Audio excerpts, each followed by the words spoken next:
I would recommend that you also, if you want to focus on HVAC, do a HVAC designer's course. Designer's Um, course, right?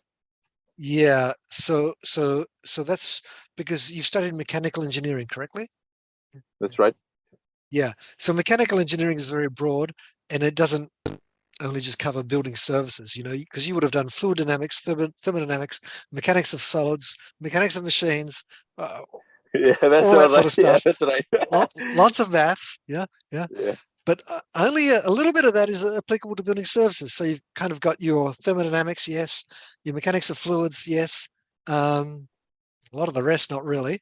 And you haven't done any electrical study. Well, you've done a little bit of electrical probably in your first year, but not too much. So yeah, so there's a kind correct. of other areas that you probably need to learn a bit more electrical. If you want to get into building services,